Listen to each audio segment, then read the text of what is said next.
Hello guys, ito walang freewheeling oh. Maganit. Walang freewheeling. Ayusin natin. Buo kaya motor nito. Tingnan natin.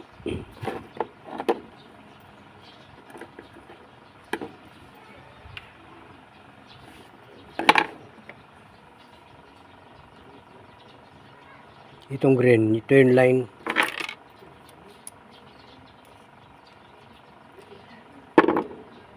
Putol.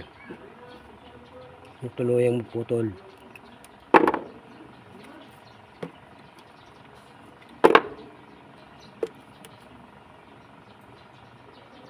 Ito yung speed niya. 1, 2, 3.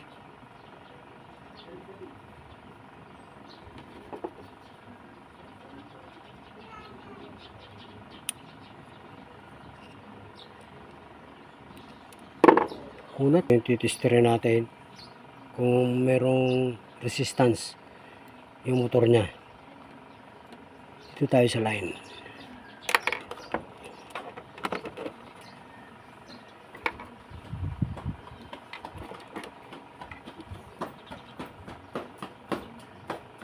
Number 1. Meron. Number 2, black. Ito yung number 1. Meron siya. Number 2. Okay. Tingnan natin sa number 3, yung pula. Good pang motor. Okay, bubuuin natin yan. Ang problema niya, wala siyang freewheeling. Yan o. Walang freewheeling. Baklas. Palitan ng dapat palitan.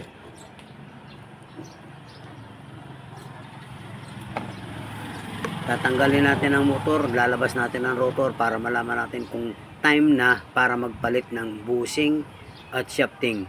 Makikita nyo mamaya.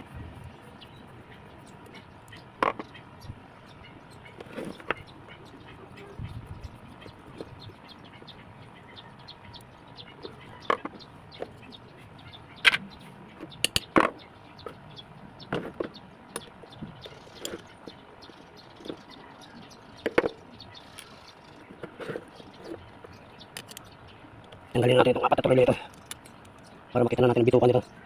Bakit ayaw umandar?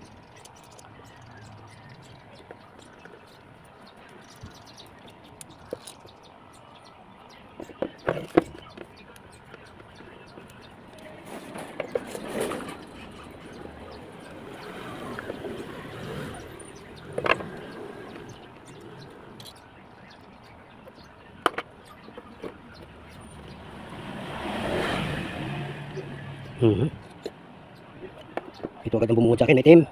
May itim na shafting.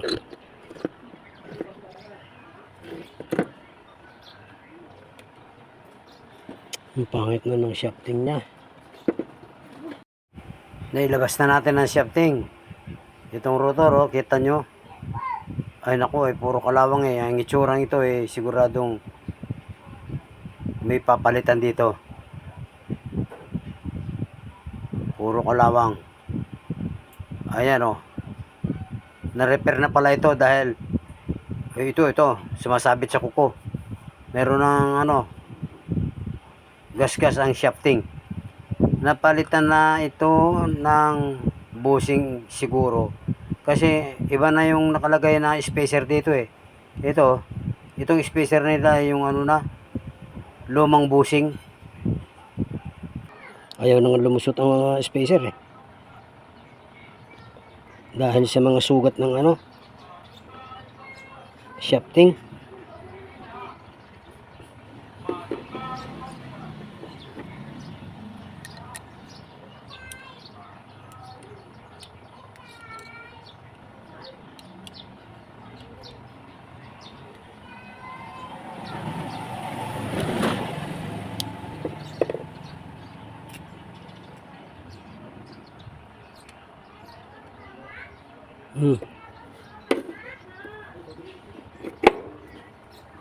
Yan ang sira ng shafting niya.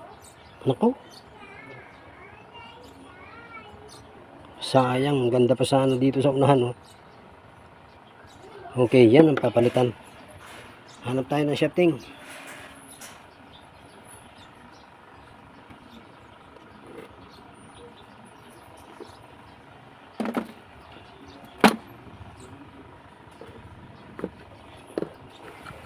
Sandali. Pupwesto lang natin na maganda to. Dito. Ayan.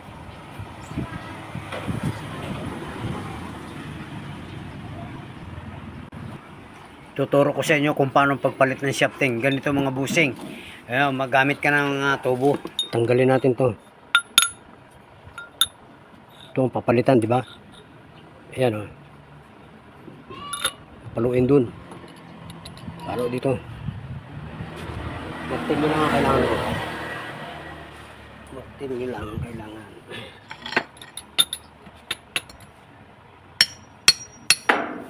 Buti na lang, medyo malambot ito eh. Medyo malambot.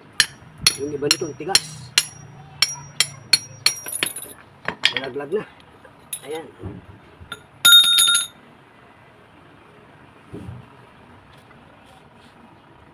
Ito ang papalitan natin. Dahil grabe na. Ito na yung sinasabi ko sa inyo na time na para magpalit ng shafting. Katulad yan, may mga groove na. Sa harap at sa labas, sa harap at sa likod mayroong groove eh. Ito yung ipapalit natin.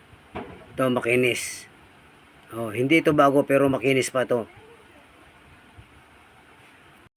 Yung time na pagpalit natin ng shafting na yon ay magpapalit na rin tayo ng bushing. Kasi may sira na rin ng bushing nun eh. Bushing sa harap at saka yung bushing sa likod.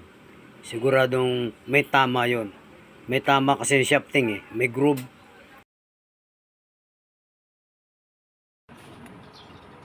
Ito, ipapasok na natin yung ating pamalit.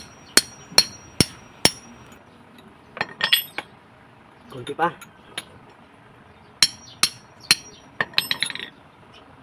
1/4 of an inch pa.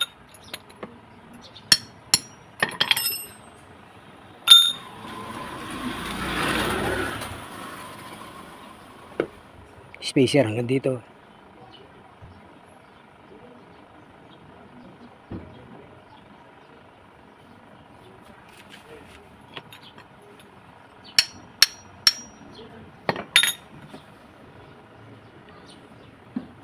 Ito, kakantsahin ko na lang yan. Yung spacer niyan. Kung nagpalit tayo ng shafting sa unahan, magpapalit din tayo ng bushing. Yung bushing na nakatapat dito sa likod,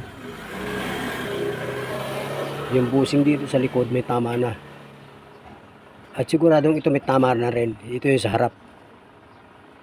Okay, pag nakita nyo ang ganong itsura ng shafting, magpapalit na kayo ng bushing at siguradong may tama ang bushing nun. Okay, salamat mga idol. Ipinakita ko lang kung kailan yung time na magpapalit ka ng bushing at saka shafting.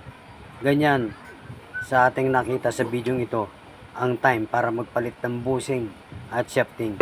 Maraming salamat sa panonood.